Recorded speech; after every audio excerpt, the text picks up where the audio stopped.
Prince Raj Nelson a consacré sa vie à ériger des barrières invisibles entre lui et le monde extérieur, entre sa douleur personnelle et le regard curieux du public, entre l'homme qu'il était et le mythe qu'il représentait. Ces murs n'étaient pas seulement des protections. Ils formaient un univers clos, un sanctuaire intime où chaque détail relevait de son contrôle absolu. Le jour où il a été retrouvé inanimé dans un ascenseur de Paisley Park, ces murs se sont écroulés, révélant non seulement sa disparition tragique, mais également une multitude de questions auxquelles personne n'était préparé à répondre. À l'intérieur de ce domaine, les enquêteurs ont découvert une réalité qui allait bien au-delà du simple deuil ou de souvenirs nostalgiques.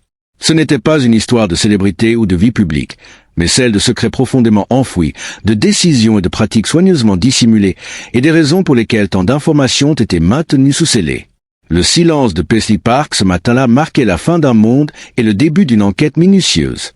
Ce qui avait été un refuge personnel et créatif s'est transformé presque immédiatement en scène sous contrôle judiciaire. Les premiers témoins, les membres du personnel qui l'ont découvert, ont appelé les secours sans attendre, mais aucune réanimation n'a été possible. En quelques heures, l'ensemble du complexe a été sécurisé par les autorités locales, car il ne s'agissait pas d'un décès ordinaire. Prince travaillait encore, enregistrait de la musique, préparait de nouveaux projets. Aucun signe de violence, aucune lettre d'adieu, aucune explication évidente. L'absence de réponse concrète a accentué l'inquiétude et soulevé des questions sur sa santé et ses habitudes. Paisley Park n'était pas une simple résidence. C'était un complexe sophistiqué, combinant studio d'enregistrement, espace de répétition, archives et refuges privés. Chaque pièce pouvait contenir des indices, chaque objet avait son importance. Le bureau du shérif du comté de Carvey a rapidement compris l'ampleur de la situation et a fait appel aux autorités fédérales. Bientôt, la DEA et le bureau d'enquête criminelle du Minnesota se sont joints à l'enquête, signalant que l'affaire dépassait largement un cadre local et ordinaire. La présence fédérale n'était pas symbolique. Elle traduisait la gravité d'une situation potentiellement complexe et dangereuse. Quelques jours plus tôt, l'avion privé de Prince avait effectué un atterrissage d'urgence après qu'il eut perdu connaissance en plein vol. Les représentants de l'artiste avaient alors minimisé l'incident, évoquant fatigue extrême ou symptômes grippaux. Mais pour les forces de l'ordre, ces événements ont pris une toute autre signification à la lumière de son décès. Une urgence médicale suivie d'une mort inexpliquée formait une chronologie inquiétante, nécessitant un examen approfondi de ces dernières semaines. L'enquête ne concernait plus uniquement le moment de sa mort, mais également la compréhension de sa vie privée et de ses habitudes dans les jours précédents. À l'intérieur de Paisley Park, les agents ont découvert des médicaments sur ordonnance disséminés dans plusieurs endroits. Certains étaient correctement étiquetés, d'autres non. Des comprimés apparaissaient dans des armoires, dans des boîtes, des enveloppes ou des sacs de voyage. Cette découverte a immédiatement changé la nature de l'enquête. Il ne s'agissait plus seulement d'une mort accidentelle ou d'un problème de santé. La question de l'accès aux médicaments, de leur provenance et de la connaissance de leur nature est devenue centrale. Qui savait ce que Prince prenait? Qui l'aidait à se procurer ces médicaments? Et Prince était-il pleinement conscient des substances qu'il ingérait? Paisley Park est passé d'un sanctuaire créatif à un site d'investigation actif. Le silence, autrefois apaisant, est devenu pesant. Chaque décision privée prise par Prince dans ces derniers jours faisait désormais l'objet d'un examen minutieux. Le public voyait une tragédie. Les autorités percevaient des complications bien plus profondes. Les pilules qu'il consommait sont devenues un pivot central de l'enquête. À travers ce silence pesant, le monde a découvert que même le génie le plus discipliné pouvait être vulnérable, que la vie d'un artiste n'était pas toujours sous son contrôle, et que derrière le mythe, la fragilité humaine subsistait. Les premières découvertes à Paisley Park. Le matin où Prince Raj Nelson a été retrouvé inanimé dans l'ascenseur de Paisley Park, le domaine a immédiatement perdu son aura de sanctuaire créatif. Ce lieu, qui avait été soigneusement conçu pour être un refuge, un espace de création et un cocon privé, s'est transformé en site d'enquête. Les agents du shérif et les premiers intervenants ont rapidement compris que ce décès n'était pas un événement ordinaire. L'absence de violence apparente et l'absence de messages ou de lettres d'adieu rendaient l'investigation délicate, mais la présence de médicaments disséminés dans la résidence a orienté la direction de l'enquête. Paisley Park n'était pas qu'une maison. C'était un complexe multifonctionnel, studio d'enregistrement, salle de répétition, archives personnelles, bureaux et espaces de vie privée. Chaque recoin pouvait contenir des indices, et les enquêteurs devaient traiter chaque pièce avec une précision quasi chirurgicale. Les premiers jours ont été consacrés à la sécurisation des lieux et à l'inventaire minutieux des médicaments sur place. Certains étaient correctement étiquetés, d'autres étaient rangés dans des enveloppes, des sacs de voyage ou des boîtes non identifiées. Cette répartition aléatoire a immédiatement alerté les agents sur la complexité de la situation. Une attention particulière a été portée aux prescriptions récupérées par Kirk Johnson, garde du corps et collaborateur de longue date de Prince. Certaines d'entre elles, incluant des antidouleurs puissants et des médicaments contre les nausées, ont été prescrites au nom de Johnson mais destinées à Prince. Johnson a expliqué qu'il récupérait les ordonnances pour protéger la vie privée de l'artiste. Bien que cette explication paraisse plausible, elle ne suffisait pas aux enquêteurs, dont le rôle était de déterminer les responsabilités et de comprendre la chaîne exacte de distribution des médicaments. La découverte la plus inquiétante est survenue avec l'analyse d'un flacon étiqueté Watson 385. À l'œil nu, les comprimés ressemblaient à de l'hydrocodone, un antidouleur relativement courant. Mais les analyses en laboratoire ont révélé qu'il s'agissait de fentanyl, un opioïde synthétique extrêmement puissant, plusieurs fois plus dangereux que la morphine. D'autres comprimés contenaient de Lu-47700, une autre substance synthétique rare et mortelle. L'enquête a alors pris un tournant dramatique. Il n'était plus question de simples médicaments sur ordonnance, mais de substances mortelles pouvant être ingérées par inadvertance. Les résultats toxicologiques ont montré qu'avant la dose fatale, Prince n'avait jamais été exposé au fentanyl. Cela suggérait qu'il avait ingéré une pilule contrefaite sans en connaître la nature. Une seule erreur, une seule pilule, avait suffi pour provoquer la tragédie. Le contraste entre la créativité foisonnante de Prince et la menace invisible représentée par ces médicaments était frappant. Dans les espaces dédiés à la musique, aux archives et aux objets personnels, tout était méthodiquement organisé, mais les médicaments mortels étaient dispersés comme des secrets à peine dissimulés. Les enquêteurs ont également commencé à envisager la possibilité que Prince ait souffert de symptômes de sevrage ou de douleurs intenses dans ces derniers jours. Il aurait tenté de gérer ses problèmes de santé de manière autonome en évitant les traitements publics ou les programmes de réhabilitation. Pour un homme dont l'identité était profondément liée au contrôle, à la discipline et à la spiritualité, admettre une dépendance aurait été extrêmement difficile. Cette hypothèse a permis aux enquêteurs de comprendre que la situation n'était pas seulement le fruit d'une négligence, mais peut-être d'un désespoir silencieux et parfaitement caché aux yeux du public. La présence de médicaments contrefaits a élargi l'enquête bien au-delà de Paisley Park. La DEA et le FBI ont été sollicités pour déterminer si ces substances provenaient d'un réseau plus large. L'objectif était de retracer la chaîne de distribution et d'identifier les responsables. L'implication du FBI a également introduit un niveau de discrétion important. Certains mandats de perquisition ont été placés sous scellé, limitant l'information disponible au public et aux médias. L'enquête se déroulait dans un silence calculé, concentré sur les preuves concrètes et vérifiables, sans laisser place aux spéculations ou aux rumeurs. À l'intérieur de Paisley Park, les agents ont poursuivi un travail méthodique. Les studios étaient figés dans l'état où Prince les avait laissés, les notes et partitions éparpillées sur les murs semblaient attendre qu'ils reviennent. Les espaces personnels révélaient un isolement profond. Prince vivait seul, limitait les contacts et contrôlait strictement l'accès à sa vie privée. Cette structure a rendu sa situation particulièrement vulnérable, car l'absence d'interaction régulière signifiait que personne ne pouvait détecter l'aggravation de son état de santé. La mort de Prince a mis en lumière plusieurs failles, un suivi médical fragmenté, une protection excessive de sa vie privée et un marché des drogues contrefaites suffisamment sophistiqué pour contourner toute vigilance. L'enquête a révélé que la tragédie ne résultait pas seulement de facteurs individuels, mais également de la convergence de ces défaillances, démontrant combien même les personnalités les plus contrôlées pouvaient être exposées à un danger mortel. Une fois l'attention des autorités fédérales mobilisée, Paisley Park est passé d'un lieu privé à un site d'enquête d'envergure nationale. Le FBI, la DEA et le Bureau d'enquête criminelle du Minnesota ont entrepris une investigation approfondie, conscients que l'affaire dépassait la simple tragédie d'un artiste. La présence de pilules contrefaites contenant du fentanyl et d'autres opioïdes synthétiques signalait l'existence d'un réseau potentiellement actif au-delà des frontières du Minnesota. L'objectif central était clair. Comprendre comment ces substances, mortelles par nature, avaient pu atteindre un individu aussi protégé et identifier toute chaîne de distribution ou complicité éventuelle. Dès leur arrivée, les agents fédéraux ont adopté une méthodologie rigoureuse. Chaque espace de Paisley Park a été traité comme un site de preuve à part entière. Les studios d'enregistrement, les salles de répétition, les bureaux et les espaces de vie ont été documentés et photographiés dans le moindre détail. Chaque objet, des instruments aux vêtements, a été pris en compte pour établir l'état exact du domaine au moment de la découverte de Prince. L'attention portée aux détails a été cruciale, car elle permettait de comprendre le comportement quotidien de l'artiste et de reconstituer ses habitudes avant sa mort. Les fouilles ont rapidement révélé un désordre apparent dans la distribution des médicaments. Ceux-ci n'étaient pas centralisés dans une seule armoire sécurisée, mais dispersés dans différentes pièces, parfois dans des flacons anonymes, parfois dans des emballages de vitamines ou d'aspirine. Certains comprimés étaient rangés dans des sacs portant l'alias de Prince, Peter Bravestron, démontrant l'extrême précaution avec laquelle il cherchait à préserver sa vie privée. L'absence de centralisation des médicaments, combinée à la présence de substances extrêmement puissantes, a fait émerger une question inquiétante. Prince prenait-il ces médicaments en connaissance de cause ou avait-il été exposé à des pilules contrefaites sans le savoir? Les analyses de laboratoire ont fourni des réponses partielles et inquiétantes. Le fentanyl et LU47700, détectés dans plusieurs flacons, étaient présents dans des quantités potentiellement létales. Les résultats toxicologiques ont montré que Prince n'avait jamais consommé de fentanyl avant sa dose fatale, suggérant qu'il s'agissait d'une exposition ponctuelle et accidentelle.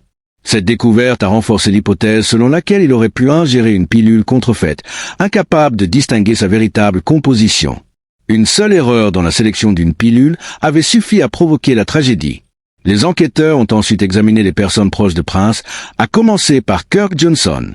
Bien que Johnson ait affirmé récupérer certaines prescriptions pour protéger la vie privée de l'artiste, les agents ont cherché à confirmer qu'aucune complicité involontaire ou intentionnelle n'avait été impliquée. Les entretiens ont permis de comprendre que Prince, fidèle à son image de contrôle et de discipline, préférait gérer sa douleur seul, sans alerter ses collaborateurs. Cette isolation a contribué à ce que son état de santé se détériore sans intervention extérieure et a compliqué la recherche de responsables. La fouille s'est rapidement étendue au système numérique de Paisley Park. Les téléphones, ordinateurs, comptes de messagerie et relevés d'appels ont été passés au crible pour identifier toute communication liée aux médicaments, aux prescriptions ou à d'éventuels intermédiaires. Les agents cherchaient des schémas, des commandes récurrentes ou des contacts qui auraient pu faciliter l'arrivée de substances synthétiques dans la résidence. Chaque message, chaque relevé était analysé pour reconstruire la chronologie des événements et comprendre l'ampleur du réseau impliqué.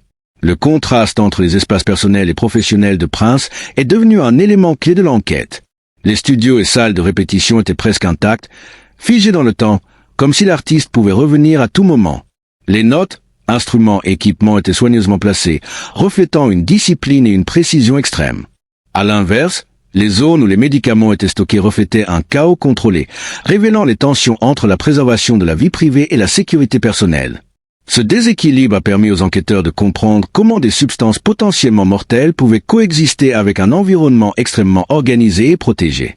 L'enquête a également mis en lumière l'étendue du marché des opioïdes contrefaits. Les agents ont retracé les pistes au-delà des frontières du Minnesota, suivant des circuits de distribution souvent liés à des produits synthétiques extrêmement puissants. Cependant, les pistes se perdaient systématiquement, illustrant la sophistication et la complexité du réseau. Cela a confirmé que la mort de Prince n'était pas un accident isolé, mais le résultat d'une conjonction de facteurs. Fragilité de l'accès médical, volonté de discrétion et prolifération de drogues contrefaites mortelles sur le marché. Au-delà des substances, l'enquête a révélé un aspect plus intime de Paisley Park, la chambre forte. Située sous le bâtiment, derrière des portes renforcées. Cette pièce contenait des étagères du sol au plafond remplies de musique inédite, de paroles manuscrites et de bobines de films. Ce n'était pas un simple stockage, mais une organisation méthodique de décennies de travail créatif jamais partagé. La chambre forte a révélé l'intensité de l'engagement artistique de Prince et l'importance de la confidentialité dans sa vie. Elle a montré que le domaine n'était pas seulement un lieu de vie, mais un sanctuaire personnel où chaque aspect de son art et de sa vie privée était soigneusement conservé. Ainsi, la partie la plus troublante de l'enquête n'était pas seulement la mort de l'artiste, mais la révélation de l'équilibre délicat entre créativité, contrôle personnel et vulnérabilité face à des substances mortelles. L'intervention fédérale a transformé Paisley Park en un lieu où chaque détail comptait. Chaque décision passée et chaque action invisible pouvait avoir des conséquences directes sur la compréhension de l'affaire. Le domaine, autrefois symbole de liberté créative, était désormais un lieu de preuve, d'indices et de questionnements sur la sécurité, la confidentialité et la responsabilité. La chambre forte et le contrôle créatif de Prince. Au cœur de Paisley Park, derrière des portes blindées et des systèmes de sécurité sophistiqués, se trouvait un espace que très peu de personnes avaient eu l'occasion de découvrir. La fameuse chambre forte de Prince. Loin d'être un simple lieu de stockage, cet espace constituait le sanctuaire ultime de sa créativité et de son intimité. Les agents fédéraux, en franchissant ces portes pour la première fois, ont été frappés par la rigueur et la méthodologie de l'organisation de Prince. Chaque étagère, chaque boîte et chaque bobine semblaient avoir été disposées avec une précision obsessionnelle, reflet d'un esprit minutieux, attentif aux moindres détails. À l'intérieur, Les étagères du sol au plafond regorgeaient de musique inédite, de paroles manuscrites et d'enregistrements jamais rendus publics. Les bobines de films témoignaient de performances, de sessions studio et de moments capturés pour l'histoire personnelle de l'artiste. Contrairement à ce que l'on pourrait imaginer, ce n'était pas un chaos créatif. Tout était soigneusement catalogué.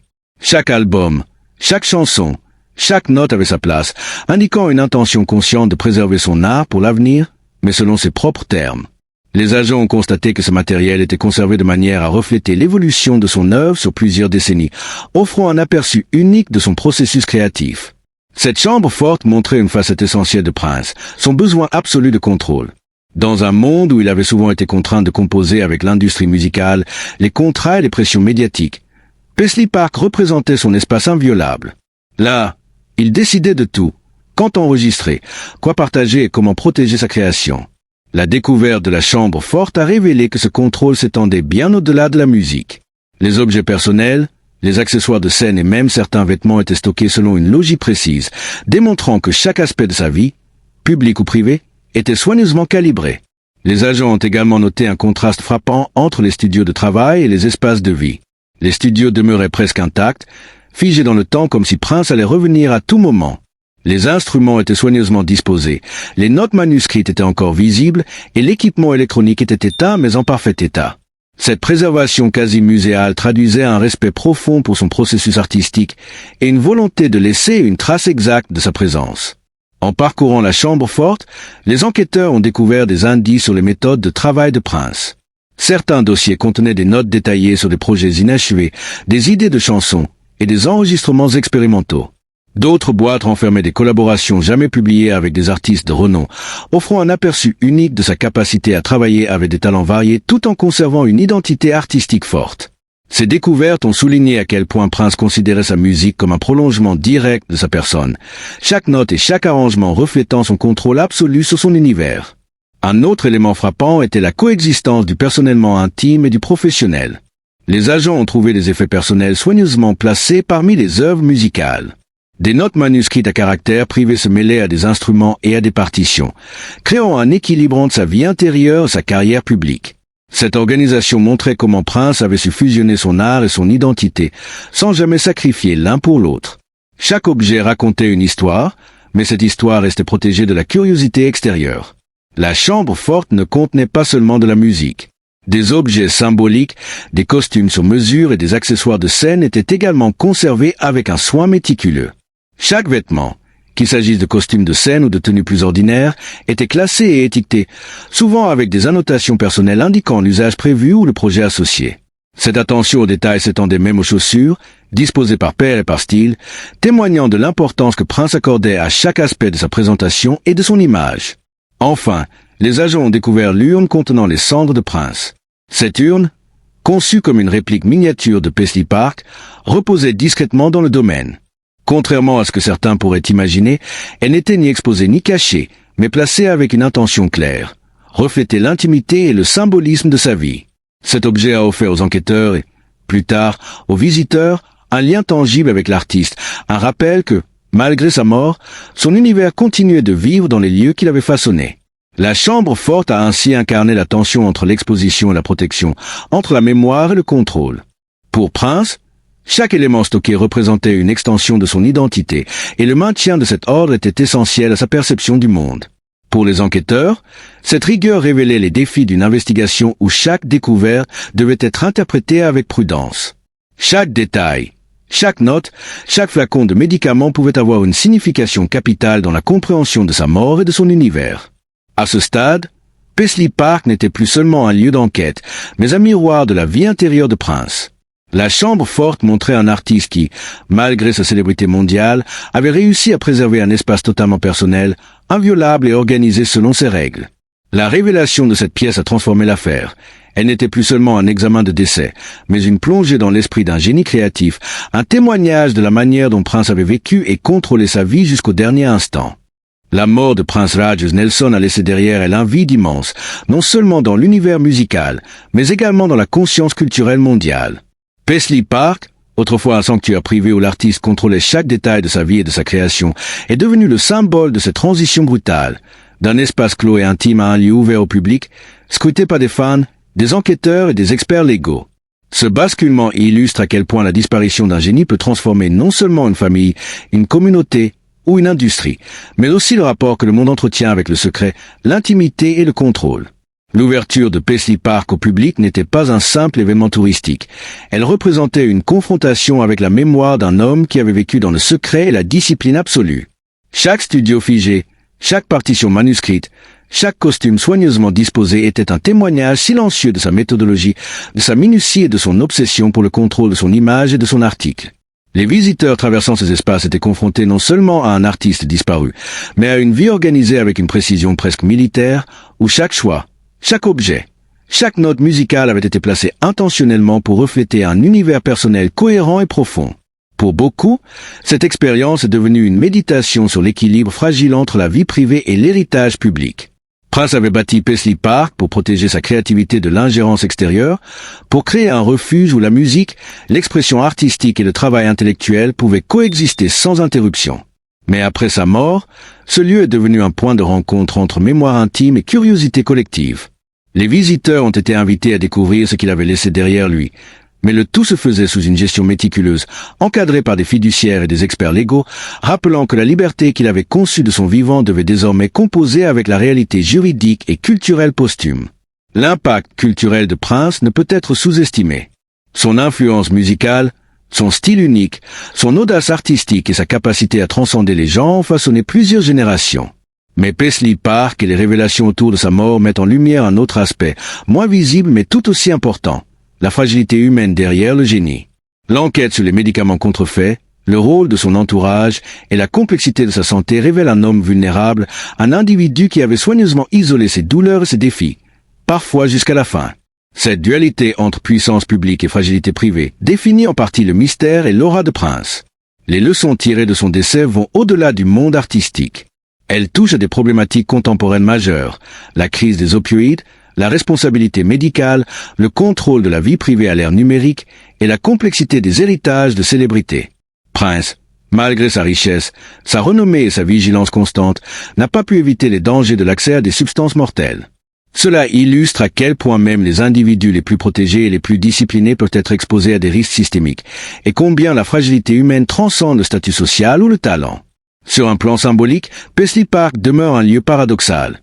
À la fois sanctuaire musée, espace privé et site public, témoignage d'une vie méticuleusement organisée et lieu de questionnement permanent.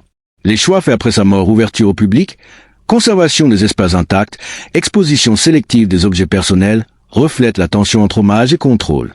Même dans la postérité, le dilemme qui a guidé sa vie persiste. Jusqu'où peut-on partager l'intimité d'un artiste sans trahir sa volonté ou sa philosophie? En fin de compte, l'histoire de Prince nous rappelle que derrière chaque génie, il y a un être humain avec ses forces, ses fragilités et ses secrets. Ce qu'il a créé continue de vivre, d'inspirer et de toucher des millions de personnes à travers le monde. Alors, n'ayez jamais peur de poursuivre vos passions, de protéger ce qui vous est cher et de laisser votre empreinte, même discrètement. Et souvenez-vous, chaque vie, chaque talent mérite d'être célébré, respecté et chéri.